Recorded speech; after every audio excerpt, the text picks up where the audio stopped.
So what is up, guys? Yesterday we went to the Chevy dealership and I test drove the M6 Camaro. So this is going to be a quick video of me talking about what I thought about the Camaro, whether or not I am going to be changing over to that Camaro, and whether or not you guys should consider it if you guys have a V6 Camaro or are just trying to decide between the two.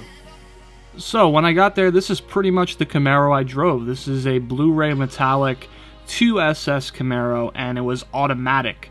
So the thing is, I wanted to test drive a manual, but I wasn't feeling too confident about my ability to drive manual. I want to get a little bit more practice in before I start driving a test drive vehicle and before I screw up something.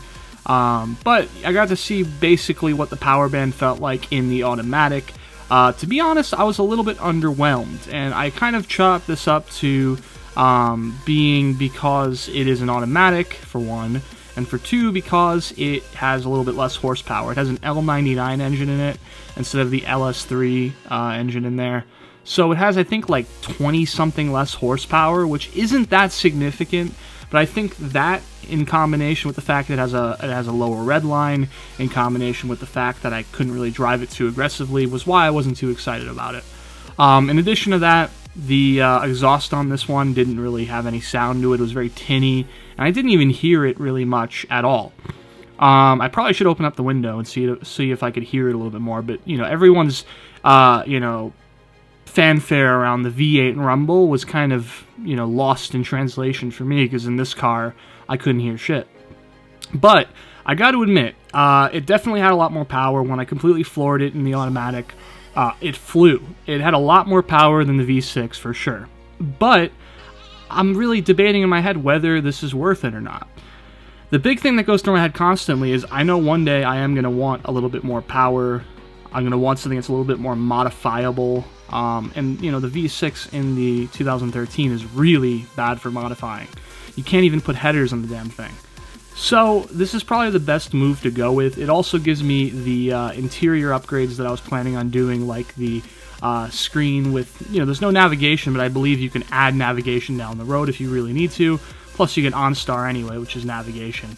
So all around, I was a little underwhelmed. I wasn't as blown away as I thought I would be, but I think once I get to go back and test drive the manual, it will work out a lot better. Now, for those who are wondering, that is not the Camaro I'm going to be getting. It's going to be this one, the white and black sort of themed Camaro. And the reason why I like this one is because it has that Stormtrooper vibe to it that I really like seeing in cars.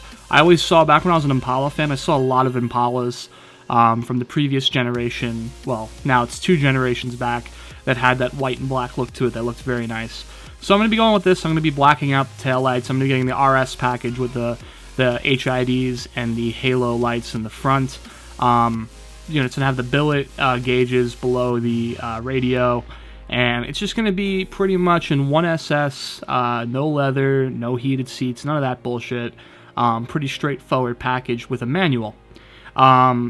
This isn't even the car I wanted, by the way. This is a great car. I mean, there's nothing wrong with it, but the car I really want is this car right here, which, as soon as I mentioned the name of the package, which is called the 1LE, the person who was helping us out instantly said, yeah, we're not making that anymore, which was like, what? It was kind of a moment of why are you guys not making that anymore?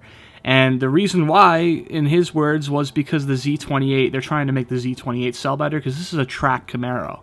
Now, what I find annoying about that is that this car right here is $35,000, which is pretty affordable for the average middle-class American, which means any middle-class American can get a track-ready car, go down, do some autocross, and have a lot of fun with it, which is something that was very popular in the 60s, 70s, 80s, and I like that mentality. I like the idea of being able to go down as someone who doesn't have a lot of money and go down to the autocross course and have a lot of fun.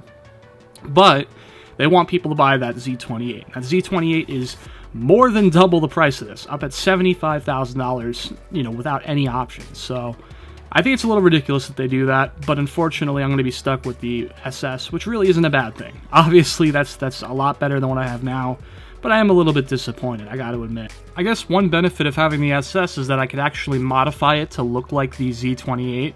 All I'd have to do is possibly get those rims that they have on the Z28 or something similar looking, maybe a replica, and then paint the spoiler black, and I believe that's it. Then it'll pretty much look like a Z28, which would be pretty interesting. I really like the way the Z28 looks in that white, so it would be cool to have it. But anyway, you're pretty much looking at the future car I am getting if I decide to get a car. I gotta be honest, I'm very underwhelmed by the V8 power. I gotta admit, I'm more happy with my V6 now that I've tested out the V8. I feel like a lot of the stuff people were telling me was very exaggerated, and, you know, it kind of gave me too high of an expectation. The one thing that I do know for a fact that I want to get that wasn't an exaggeration is manual. I want to get a manual transmission. I want to be able to shift through the gears. And right now I am practicing and trying to just master it to the point where I'm comfortable. And I got to admit, it's going to be a pain in the ass. All of those excuses I gave you guys before about how I'm in traffic all the time, stopping at red lights all the time, stop-go traffic on the highway, that's going to be a pain in the ass to deal with. But the worst thing is the hills, because there's actually a lot of hills in Las Vegas, and that would be a pain in the ass, having to start up on a hill, possibly roll back and hit someone. That's never a good thing. But fortunately, this Camaro actually has in the manual like some sort of hill start assistance where it keeps the brake on until you release the clutch and hit the gas, which is awesome. That's got to be like one of the coolest features to be put in a car. And I'm sure it's not unique to the Camaro, but it's still awesome that they have that. So, yeah, this isn't happening like tomorrow. This isn't happening the next week. It's probably going to happen a few weeks to maybe a month after I get my Camaro back, which I'll be getting my Camaro back probably next Friday-ish. And the Camaro's looking good. I went and checked it out. I wish I took pictures, but the whole rear suspension was dropped on the thing. It was all on the floor because they have to replace the whole thing because it actually pushed in the struts and bent them a bit. It actually damaged the suspension pretty bad, so they're actually replacing that right now. And from there, they just got to do the body work, and it should be done, which will be very nice. So that is pretty much it, guys. If you guys enjoyed this video and you want to see more of my videos about cars and Camaros and upgrades and mods, because I will be modding this new car if I get it, go ahead and leave a like and comment below, and also subscribe if you haven't already, and I'll see you guys next time.